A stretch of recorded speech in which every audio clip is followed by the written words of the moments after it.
Odyssey Sports Station. Listen up, Friar Faithful. 97.3 The Fans Padres Roundtable is on the air. Unbelievable! It's time to discuss everything going on with the Padres. The 97.3 The Fan crew is here for the most in-depth discussion on the Friars in our weekly Padres Roundtable, delivered by San Diego Roundtable Pizza.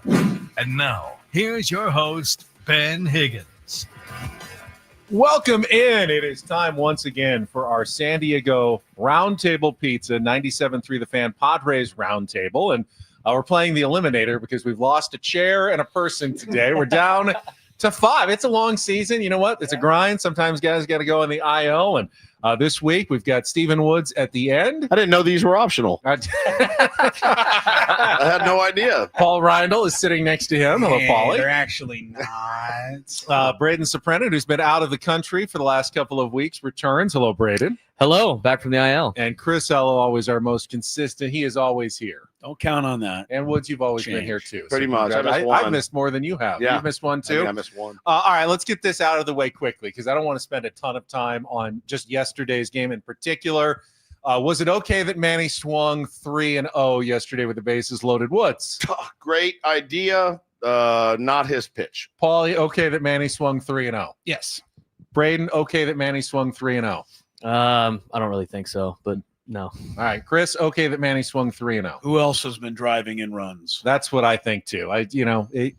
It was a pitch to hit. He's the guy. But Woodsy's right. He didn't get the right strike. Not the one he wanted. No, I agree. If he had it to do again, he'd wait for a little better strike. If he popped out to left or something, do you feel a little bit better about it? Is it because it was a ground ball in the hole? No, it was because he hit a screamer to the right fielder on that pitch away, I'm like, all right, he chose the wrong pitch. Just to chose try the wrong to, pitch, pitch but to be his perfect. It's not his perfect. My argument, Braden, is that a walk isn't a bad result for the Dodgers. Yeah. They still have the lead. I don't think that they would have minded walking him. They got a lefty-lefty matchup coming up. Manny's got to find a pitch to hit and do some damage. He's the one guy who can. Yeah.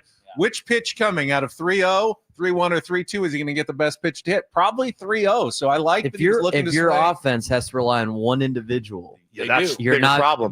That's you a just major said the problem. Well, then the reality is you're not supposed to be winning that game anyway. We have 57 more minutes to try to figure out how to change. But I'm just saying in general, if your entire offense just relies on one person, then that person swinging out of his shoes on a 3-0 pitch that might not be his pitch is going to be catastrophic. Well, it's relying on one person right now. Yes, because nobody else is doing the job. You know, It's quite surprising to me that they are honestly still where they are. It's amazing.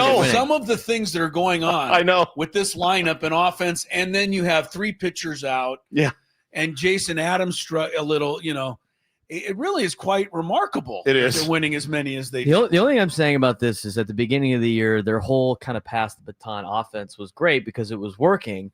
But if at some point it doesn't start to work, you can't panic and then go away from what your offensive philosophy is. So from that perspective, swinging 3-0 when you got a guy up, you got to trust the guy behind you. And if you don't trust the guy behind you, you're not going to be good offensively in baseball. All right, let's close the door on yesterday's game in particular and look at more broader picture issues for the San Diego Padres over this next hour. And you know, yesterday the series loss to the Dodgers was their first loss series in 3 weeks. You have to go all the way back to getting swept by the Blue Jays the last time the Padres actually lost a series. So things aren't exactly dire at the moment. And we don't want to move the goalposts either because 13 days ago, they started a stretch of 26 games in 27 days. And I believe we all said, hey, you got to tread water. You got to find a way not to lose a bunch of ground. They've gone 7-6 through those first 13 games of this stretch with another 13 games coming. So, Woods, what is your evaluation of how the team has started this really brutal stretch of schedule here in June? Well, I think you just said it, man. Moving the goalposts. You can't do it. You had some really winnable games in there that you lost. You had some very losable games in there that you won. 7-6. When you put it like that, you know, no problem. It's exactly what we said they needed to do. They're doing it. Again, as Chris just pointed out, I'm sure we'll talk about more. Smoke, mirrors, whatever you want to call it, luck, whatever. Also, there's a lot of skill and a lot of heart and a lot of grit involved in winning 7 out of 13 games when all those things are going so poorly. Chris, how have the Padres handled these first 13 games of this stretch? They've taken advantage of the fortune that they have produced for themselves. I don't know that made any sense, but other than the game the Dodgers, cashed in halfway through the game, hadn't it been 10 consecutive wins by 1 or 2 runs? It's finding a way. This is actually what good teams do. It just seems really difficult for us to look at it right now because you'd like to see them blowing everybody out and, winning a little more comfortably and everybody hitting. This is what you have to do to survive a season. So I actually don't feel that bad about it. Paulie, do Giants fans complain that they've won 7 in a row, but 6 of them were by 1 run and 2 of them had to be comebacks against the Rockies? Yes, they do, actually. If you want to know the Probably. truth. Yeah, just so you know, they Bob actually, Melvin's on the hot seat. they absolutely are complaining online, just so you know. I mean, they're similar to how I felt watching Padres baseball for the last, couple of weeks, where it's like, hey, they're getting mostly good results and they're in just about every single game, but it's like shedding years off my life watching them. Yeah. Like, I would imagine it's probably similar with Giants. Brayden, I know we live in a global world, so I imagine you were able to keep tabs and maybe even watch a lot of the games, but getting away maybe gives you kind of a fresh perspective. As you come back, do you see the same team, a different team than the one that you saw when you left a couple of weeks ago? The funniest thing is I got to watch a couple of the day games start at like 10 o'clock at night, which is kind of like I was just going to ask, when do you get to watch the game? So a couple of those I got to watch a little bit when I got home. I mean, a lot of the games were played at like 2 or 3 in the morning, which I wasn't able to watch. But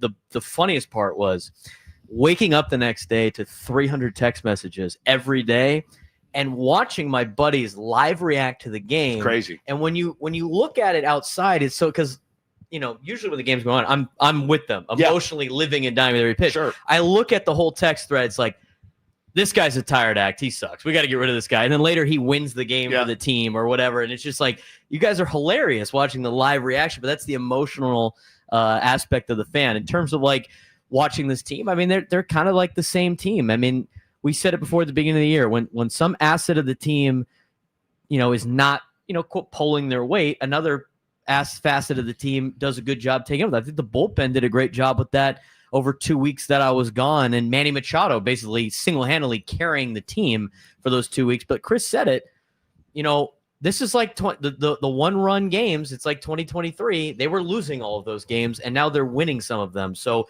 good teams find a way to win. When you look at this stretch, this is one of 2 very difficult stretches in terms of opponents. If you go through it about 500, you're in a good spot. You're just trying to tread water through the season. Legit could have been 1-12. Yes. Well, they had the blowout, but legitimately 1-12. Do we all do that? I guess I just kind of had that revelation because whenever a Padres game is played, usually Paulie, Woods, me, maybe Adam are on a thread where we're constantly commenting through the game. This guy sucks. Brayden obviously has one with his friends. Chris, do you ever text anyone during Padres games, or are you just kind of watching How do yourself? you do that? Yeah, exactly. No, I don't. Well, here's why. And Scraby tape would them back all? this up. I watched them all on DVR later Can't that do it. night. So I cannot live text because I don't watch live very often. You should actually start texting Ben late at night when you're Right, DVRing. as it's coming As down. it's coming Just out. every. Ben, Did you just spot. see that play in the usually third still up. inning? That's fine. Yeah, right, you're still The, up. the funniest thing about that was like what I would read I would literally go up. It would be like play by play in the text, and I'd be like, "Oh my god, we must got our ass kicked." Yeah. And I look at the score, we lost by 1. Yeah. Like just Or came one up by short, one. or one What the by hell one. is Tyler Wade doing on this team? And then That's base right, clear and exactly. Base clear triple. Exactly. That's how it was every time. It was hilarious. I know one of the busiest text threads this week involved the game that the Dodgers, punted away. Dave Roberts just letting Matt Sauer wear it for 111 pitches and then using Kike Hernandez for 2 1/3 innings. We talked a lot on our show about how kind of making a mockery of the game. And if the baseball gods truly existed, they would not have let the Dodgers win Correct. the last game of the series. But Chris, I mean, do the ends justify the means? The Dodgers got what they wanted, a series victory with a bullpen day in 2 close games. Does that make it okay what Dave Roberts did to his own team in the middle game of the series? Couple things. First of all, the fact that they were thinking ahead like that makes me feel like they thought this series was important. Maybe they ought to tell their catcher about that, Will Smith, who doesn't think these games mean anything. Secondly, what they did was fine under the current rules of the game. And baseball already kind of recognizes the mockery that is being made. And they put the rule in, I think, just last year that you at least have to be behind by 8 runs now before you bring us. They're going to have to change it again and make it be at least the 8th inning. I think bringing a field, a position player in the 6th inning is overdoing the mockery situation. Yes. So I think baseball will see that and change it. Like, why does only one team get to save their arms? Like, we still had to throw pitchers out there in that blowout game. Why couldn't we just throw Tyler Wade out there and against Kike Hernandez on the mound and just try to race to the finish line? You know what I mean? We still had to put our guys in there. No. Well, you can see now after yesterday's performance why Dave Roberts did not want to throw Michael Kopech. That actually would have been a perfect lane for Michael Kopech coming back off an injury. He was saving Michael Kopech for a bigger game the next day. Michael Kopech was terrible. We let him off the hook. Circus. He was horrible. And what better time to pitch Michael Kopech than in that game to let him get loose, get some work. But Dave Roberts, he got cute and it worked out for him. He gets cute a lot and it works out for him a lot. You know why it works? You know why it works out for him? He's got the best players. Those guys tend to make managers look smart. Correct. Teoscar finding it and Conforto finding it, it's tough. You're a really good coach and you got really good players. Brayden, I think one of the hardest things for us to reconcile as fans is that we all believe that the best path to success is to try your hardest for all 162 games every moment, when the reality is that conserving and strategizing and picking your spots may be a better path to success than simply going all out all of the time. And that's and it's hard for us to say that on the radio sometimes because fans go like, they want to win every single game. But like the reality is these players and these organizations understand they're not going to win every single game. And they know that you're not going to be able to make it 162-0. And there's a lot of games in there where you're not feeling right. And it's kind of a punt. Let's get them tomorrow. That's kind of the baseball philosophy. From the standpoint of like winning and losing, what Dave Roberts did, makes a lot of strategic sense. Or I'm kind of upset about it is from the entertainment side of Major League Baseball. I mean, I was at the game. I thought that was I thought the last 4 innings was a joke to Major League Baseball. Yeah. I'm surprised you stayed. Did you stay? My brother, my brother had my parents' season tickets. I went with a friend. He was my ride. He wanted to enjoy the game. He doesn't get to go to games very often because he's working a lot. And he had an opportunity to go to a game. And the last 4 innings were a game was basically the Poway Sportsplex, watching grown men play underhand softball. Yeah. And don't kid yourself. Those pitches can be tough to hit. I am proof of that. but I think it sets I think you're getting into if this trend continues. And again, strategically, I think it's obviously it's smart for the Dodgers in that sense. But if more teams continue to do this, are you going to get a sense of load management in Major League Baseball like you get in the NBA? Like, why do people love sports? They love watching the best athletes in the world compete at the highest level. That's why all-star games are a joke, because they're not competing at a high level. So I think it sets a bad precedent for Major League Baseball from the entertainment standpoint. But if we're talking about just trying to win games, winning and losing, I have no problem with Dave Roberts doing that. From a perspective of protecting the game and honoring the game, I think it was kind of Bush League what they did on Tuesday. You're listening to our 97.3 The Fan Padres Roundtable. It is presented commercial-free by San Diego Roundtable Pizza.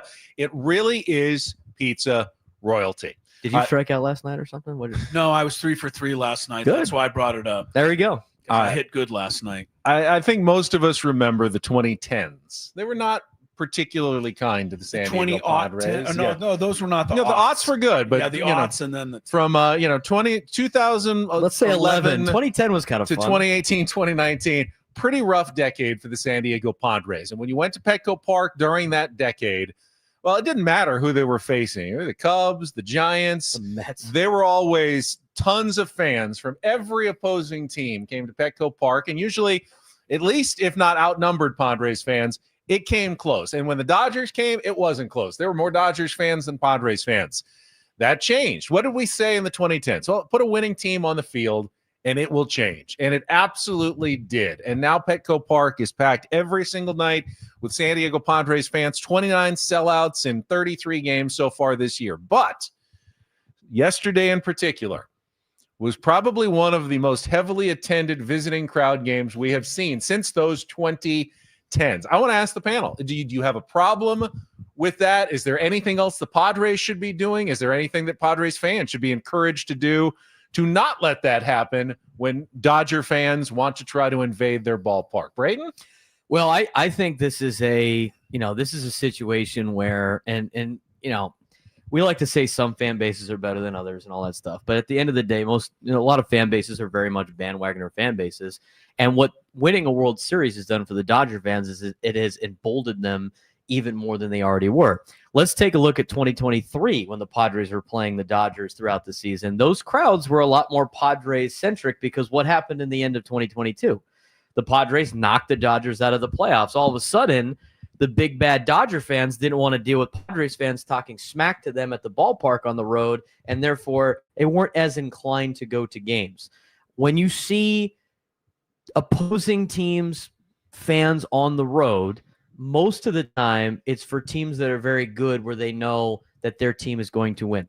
If you're a Padres fan, and we're seeing a lot more Padres fans on the road, I am more inclined to go to games knowing that the Padres are going to win. I went to a couple games on the road during those 2010s in which, I went to a couple Rangers-Padres games, and the Rangers weren't very good either, but just the relentless smack talk that you would get from the opposing fans were utterly ridiculous. And I don't think a lot of people really want to enjoy that. So for me, if you want Dodger fans to stop showing up, you have to continually beat them on a continuous basis in order for that to potentially happen, especially at the height that they currently are at. I don't want to blame Padres fans for selling tickets. I don't want any of that stuff. Sometimes when your team is really, really good, the fans are going to come and support said team.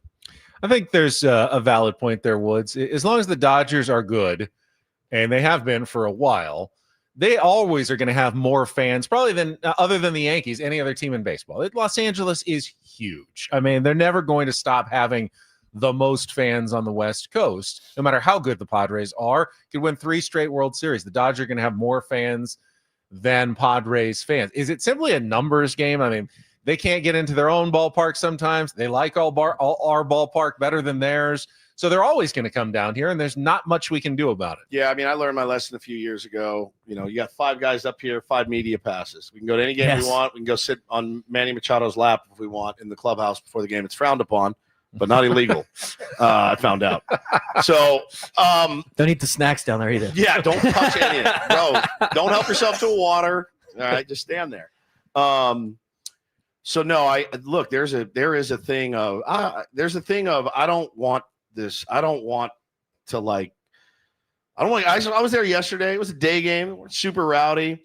So it was chill. I also had really good seats down close, and but there was a section I walked by and I went, oh my God, imagine being smack dab in the middle of that. You don't know what you're gonna get. So I think there is a part where they're like, hey, if I can make half my season tickets back right now in June, I'll do it. Obviously, playoffs and things like that are different.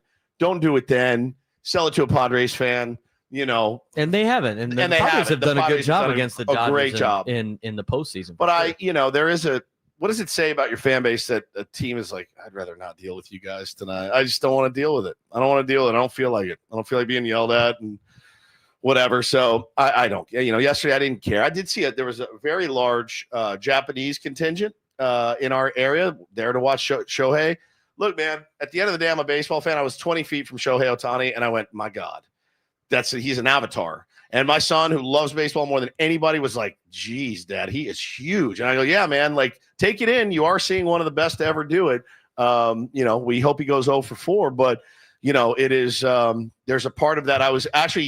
I got great joy. I was surrounded, Dodger fans behind me, little kids, and a couple in front of me that were stoked to see him, for the first time. And they were like, Dad, it's Shohei. And I was like, all right, you sons of guns. Like, it was a sweet moment. But, I can understand. I can understand not wanting to go to those games sometimes. They do get a little bit rowdy. The Ohtani factor is probably a huge thing. It's massive. Yeah, 100%. Paulie, is there anything the Padres as an organization should be doing differently, or is it simply, hey, if you want, no, I mean, should Consistently they just beating them? should they be happy? Hey, if opposing teams' fans want to fill our coffers and come buy our concessions and our tickets, why would we ever turn our nose at that? That's fantastic. That's winning at the game and the business They do of feel that baseball. way. I promise. Yeah, you. At they least do. a little bit. They do feel that way. Like, I don't really care who sits there as long as they're buying. Do we stuff. care who listens? If they hate us, if they love us, I don't care. true. I'm glad you're listening. There's a little bit of truth to that.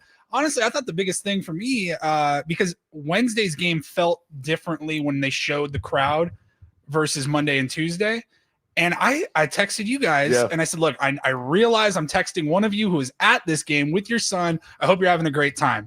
110 game sucked. With the Dodgers, it does. You need the lights. I need the lights. Why was that game not later in the day? It felt totally different for Monday and Tuesday night, and I think the time had something to do with that. I looked at the schedules. The Padres are off today. They're going to Arizona. That's a 40-minute flight. They could have absolutely left. They could leave Friday morning, but they absolutely could have left today. The Dodgers are off today, and they're going up to San Francisco. That's a good idea. I go, why the hell was that game a 1:10 start? I Yeah. know it's a getaway day, but both those teams have off days and very short flights. Make that at least a 5:40 start, if not a 6:40 start. I thought that had a huge part in that. Aren't the Angels getting a lot of flack for doing that? Yep. I mean, the players hate that, don't they? And it's still 45,481 or something showed up for a Wednesday middle of the week game. Now, Chris, it's not football. The crowd screaming during, an offensive team series. Right. You can actually have an impact at a football game. It's baseball. And when the crowd's 50-50, you don't have no less chance to win or more chance to win. Should it really even matter to baseball fans other than your own ego as fans? Like, I want us to look like we're better fans than their fans. It doesn't matter to the team or the game that much, right? Yeah, I think it's got to happen organically, at least during the regular season. If you want to take some steps in the playoffs to try to ensure you have more of your fans there, I don't even know that the Padres actually have to do that, because last year proved to me that we can keep Dodger fans out of the stadium. I don't remember very many, if any, at all in those two playoff games.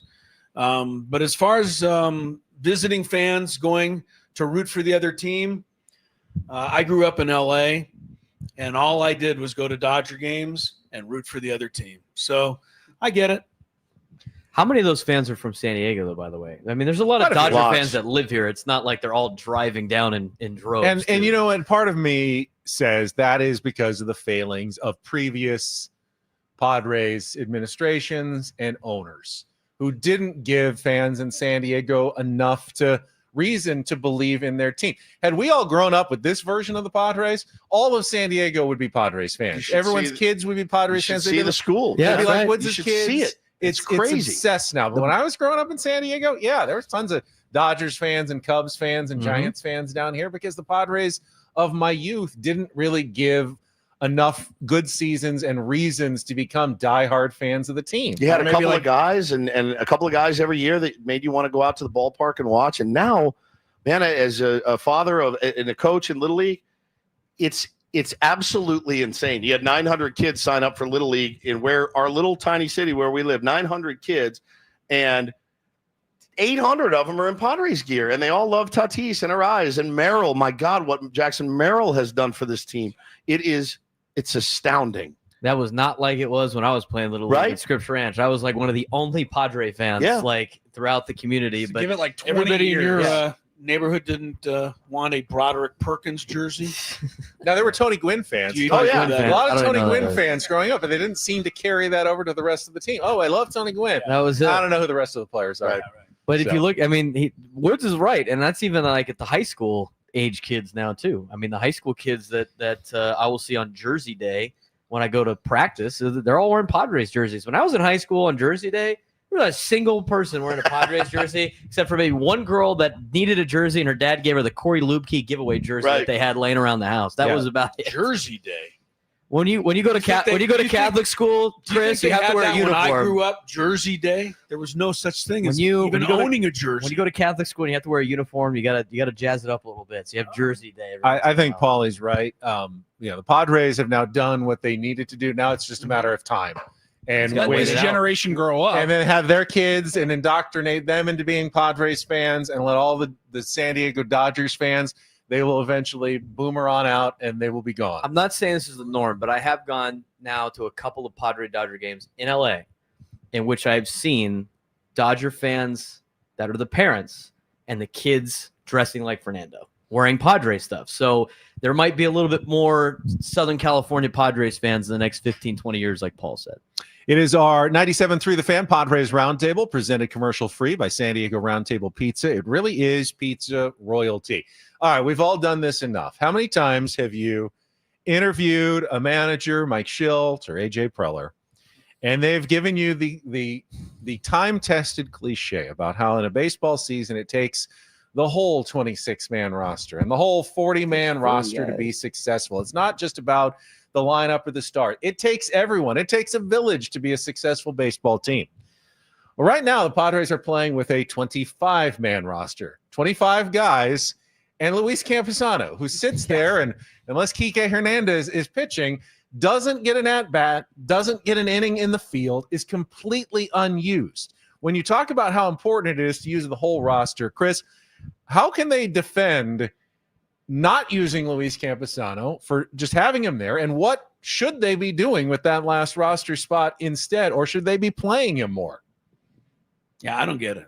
I don't get it. Somebody said, well, maybe they're trying to showcase him. How are they doing that? That's definitely not the answer. Like the way he looks in a uniform? This is The way he warms up pitchers between innings. Is there somewhere where somebody could point out that they want to save one of his trips back to the minor leagues because you only have so many options? Maybe somebody can try to get me to believe that. Didn't they? But other than that, sorry, Brad. Other than that, this is stupid, right? I mean, that's the only word I have to describe it. To have somebody taking it, there are so few bench spots as there is. And if you want to tell me, well, nobody's really hitting much at the minor leagues, or who would you bring up?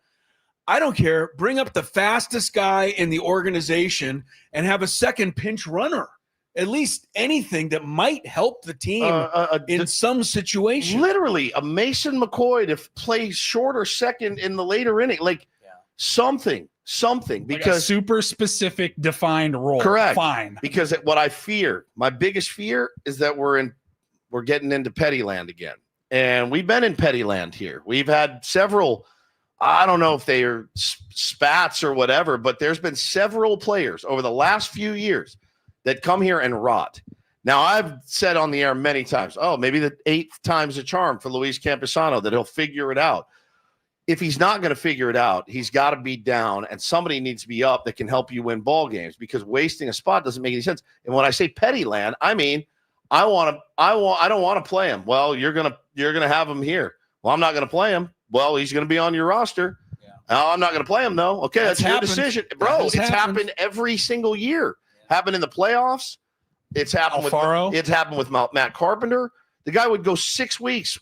Forget he's there. Another wasted roster spot in a season where we really needed help. We may have missed, the signs there between AJ Preller and Bob Melvin. We did. When you have someone on your roster that the manager is refusing to play for a month, that is refusing to put in for an entire postseason, that there's a disconnect there. I have heard not a single word of disconnect between AJ Preller and Mike Shildt at all. So is there reason here, Braden, to be concerned when you see Luis Campusano on the roster and Mike Shildt never using him in a game? But make no mistake, no one's clamoring for Luis Campusano to get everyday starts, right? But somebody that can help you win a ball game, that's what – no one is in here going – They use Brandon Lockridge. They use Tyler Wade. No one's in here screaming for 20 ABs a week for Luis Campusano, I don't think. But why is he up if he's going to get 1 AB? Could we not use another pitcher? Right. I think you have to. I think there's certain. Is there now a new thing, 13? Yeah. But again, could you not use? Well, give me a pinch runner. Unless you're the Dodgers and have Shohei Ohtani. That's the big advantage. You get an extra pitcher. Could you not use because there's no threat off this bench, and if you're not going to employ Campusano, and he's not really a threat either, so you got to have somebody that can help you win a game late. Actions speak louder than words. I mean, we've like Ben just said, I haven't heard anything. Like, the actions are telling me that they don't, obviously the person in charge down there doesn't want to play him. I mean, you're watching it. They're not playing the guy at all. We've actually heard that they don't want him catching because they like, and they're using the well, Elias Diaz and Martin Maldonado are doing such a great job. We don't want to mess it up. But he has historically had questions about his catching ability. It was mostly for just to be a guy that hits. And when you see this entire series, lefties come in late in the ball game, and they let Tyler Wade hit against the left-hander, and they let Gavin Sheets hit against the left-hander, and Cronenworth, and all the lineup spots.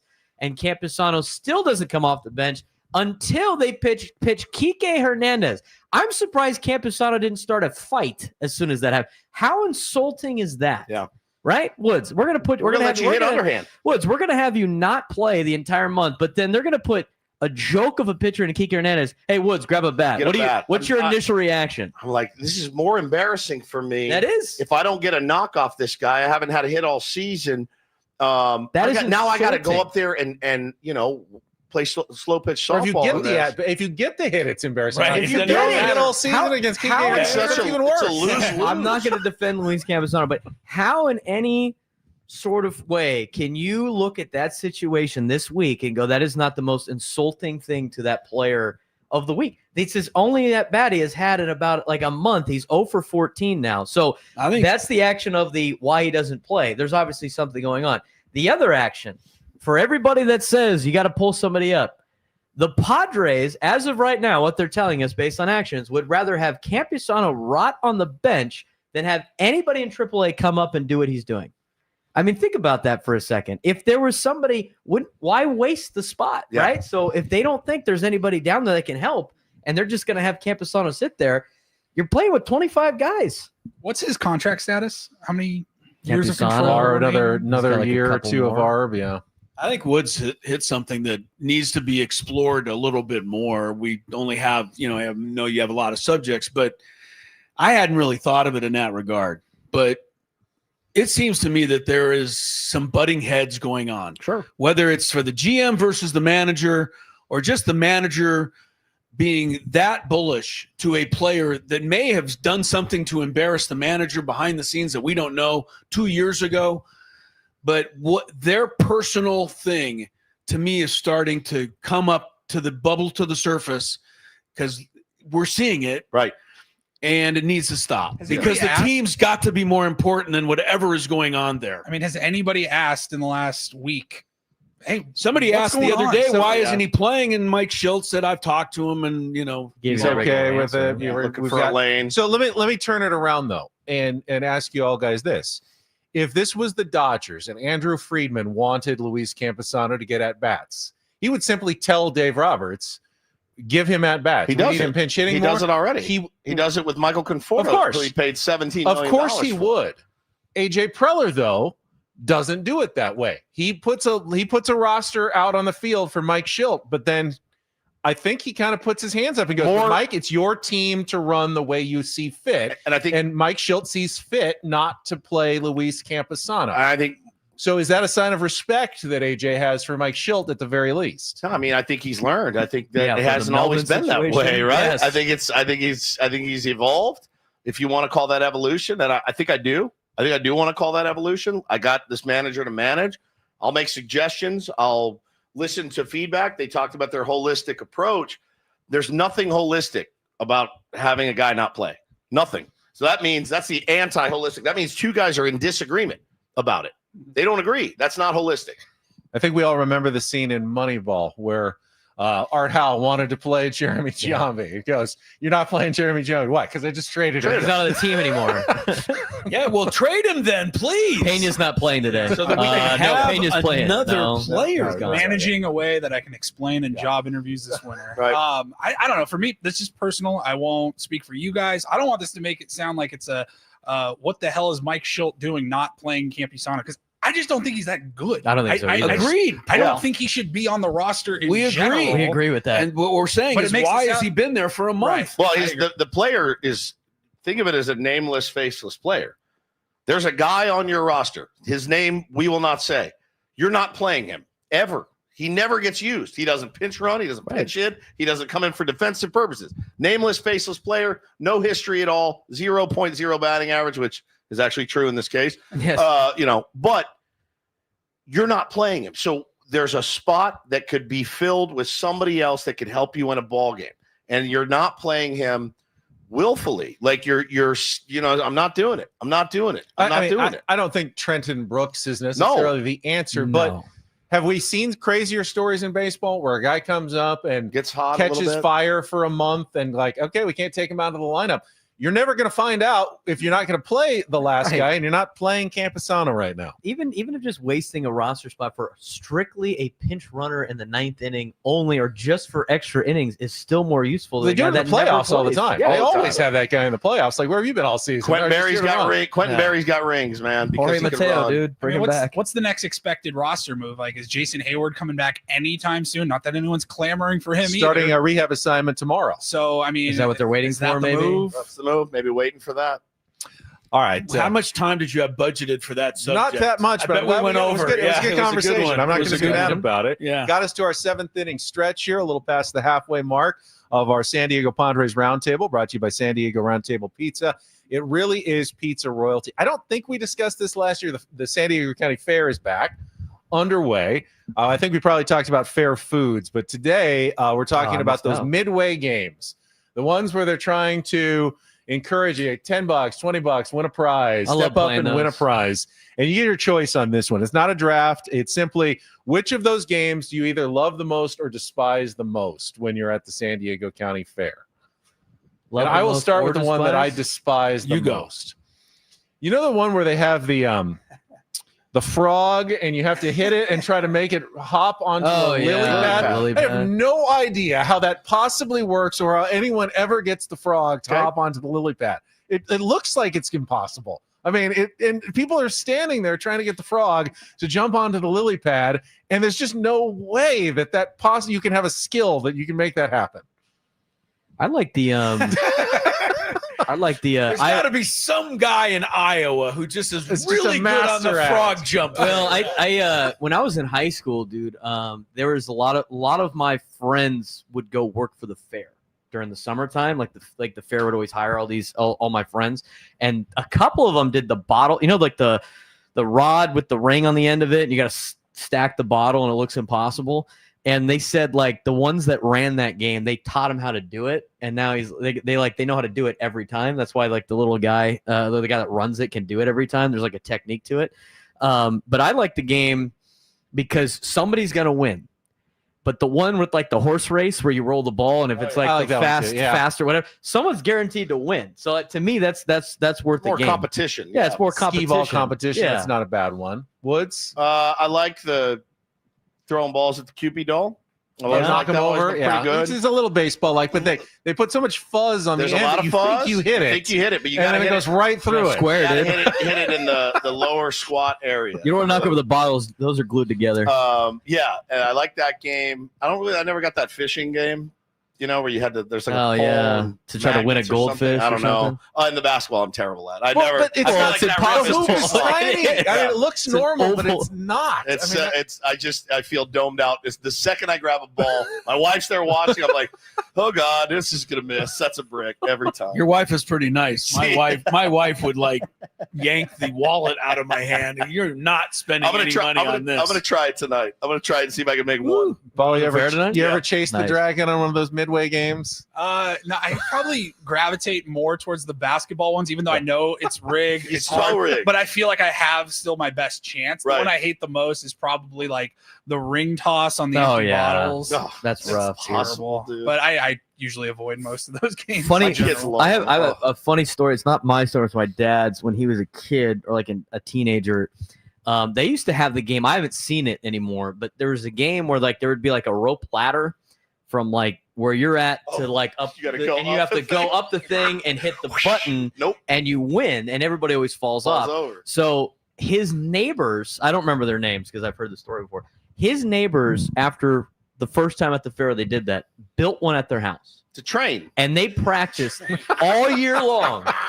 And then they went to the fair and they cleaned it. They cleaned them out. They got banned from doing the game at the fair. They went through and got every single stuffed animal from that game. And since I've heard that story, even though it's a long time ago, it's very rare where I see that game anymore. They rigged it.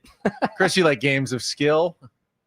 I would just like to know why your dad's friends couldn't use all of their time and talent on something a little more important, More productive than stuffed animals. more productive Stuffed than animals. That. They're high school kids, man. What do you?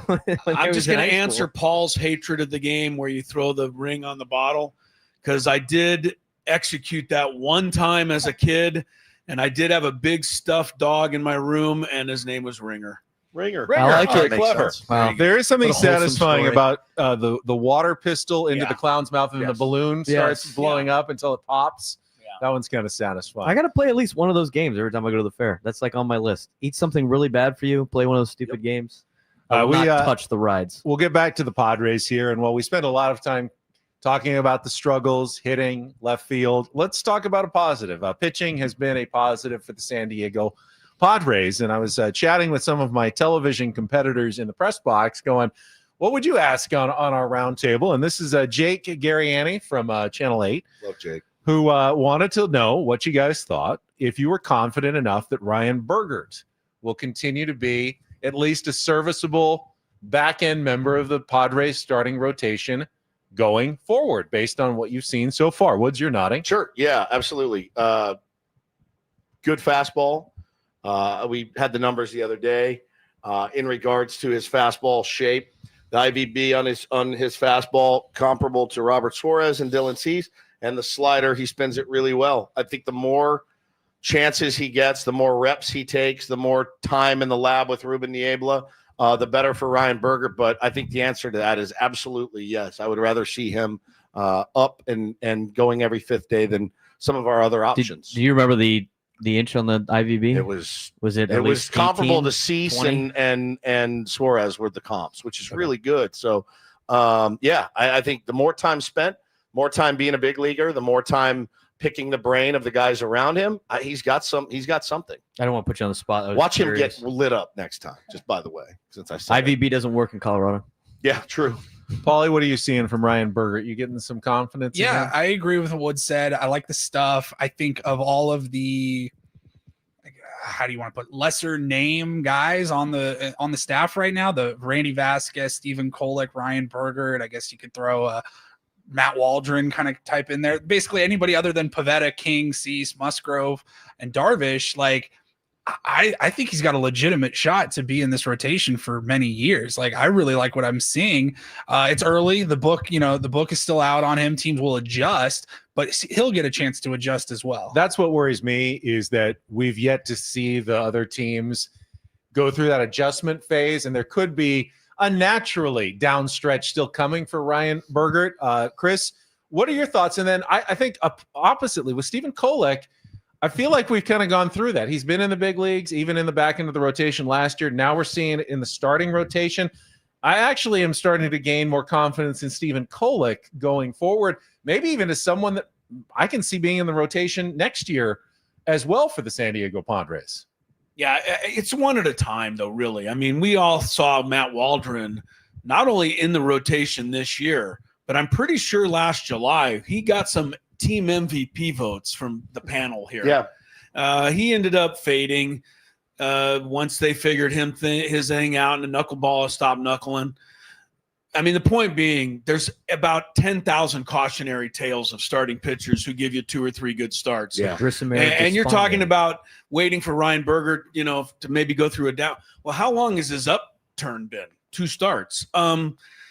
Make no mistake, the second that Michael King is ready to go, Ryan Burgert's going to go back. But I appreciate what he contributed.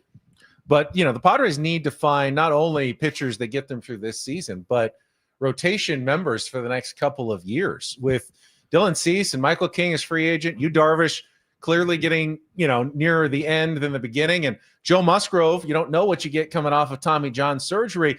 Are any of these guys in your minds, Paul, I'll start with you, rotation, mainstays maybe for a couple of years?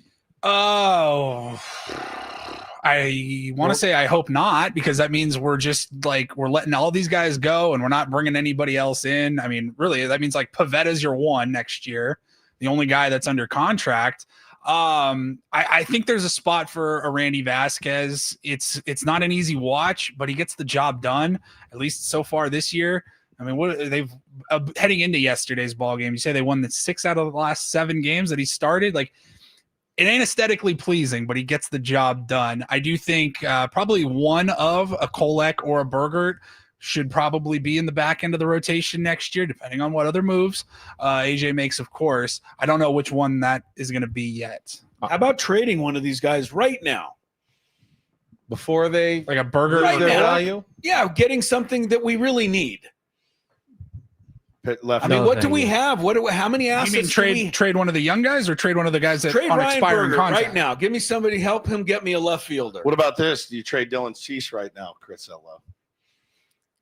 No. No, I was don't. I was testing to see. I mean, yeah, you can't look. You got to look. We are in the fortunate position of being able to look at this team game to game. Like, hey, let's just go out and beat the Diamondbacks.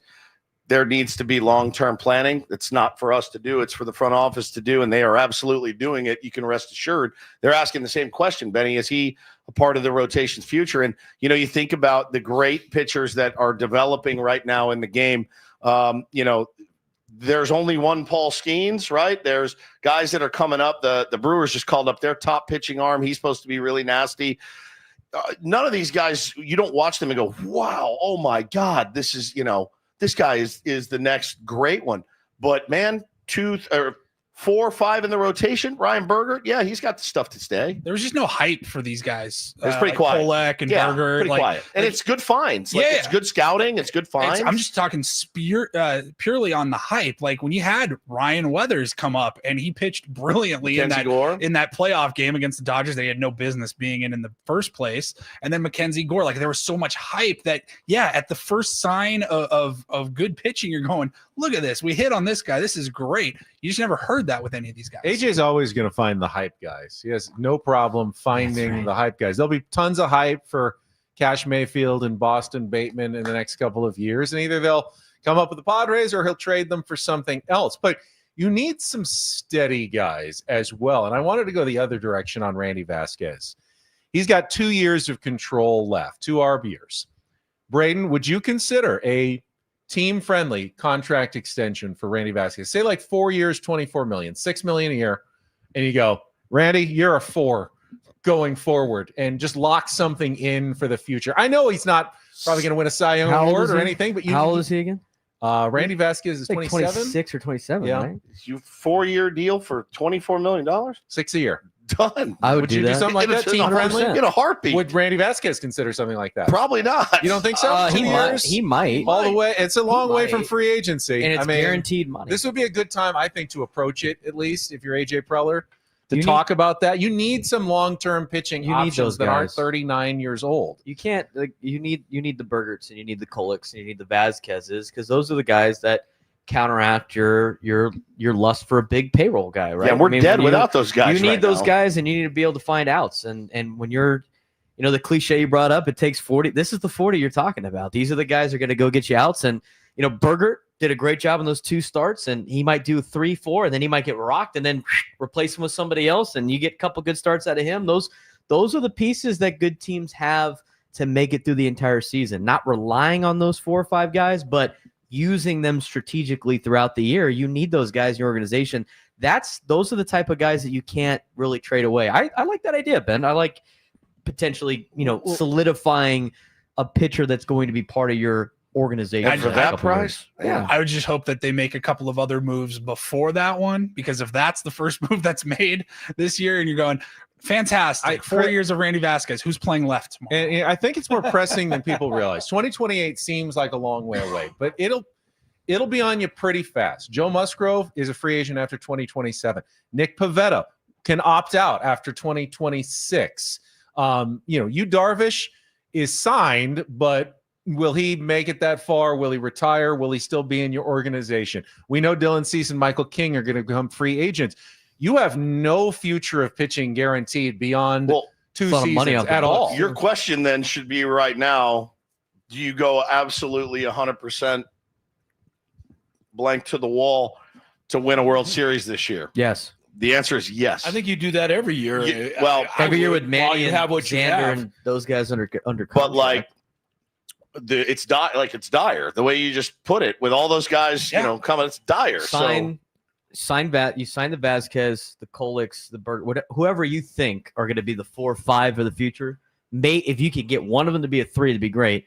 But if you get those solidified on small deals long term and get them early, then you splurge on a 1 and 2, and get creative. Paul was King, saying, King, right? you could splurge on Yeah, King. and then you get your ace, and then you have your rotation.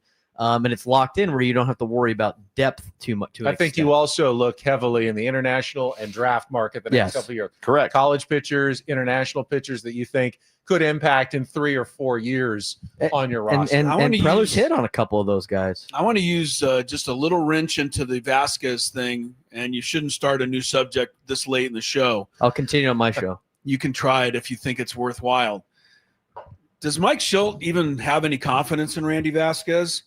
He guaranteed before that game in his mind that there was no way this guy was pitching to the 3rd time through the order. Isn't that smart, though? Maybe. I Is it going to be something going forward? Right. Good Are they question. just going to say now, we've decided that Randy Vasquez is a 2-time through the order pitcher? I don't think his so. statistics back that thinking up. What if it's not the Dodgers he's going against, and I'm just asking you if they were playing Arizona, if the next time out, they let him go. I think he'll pitch next week. Who do they play at the beginning of next week? Dodgers. Dodgers. Well, so you've already telling him before that game you're getting 2 times through. Yeah, I don't If hate that that. is- I don't hate that either. I don't hate it. And Aren't Shohei's they a lefty. 70% of starting pitchers in baseball? Well, not no, 2 times because through the order guys. not really, because 2 times through the order gets you 4 innings. That's not enough. We got a And college it's- pitcher talking right now. No, I don't. No, it's not. Protecting the pitchers. Let me finish my point on this one.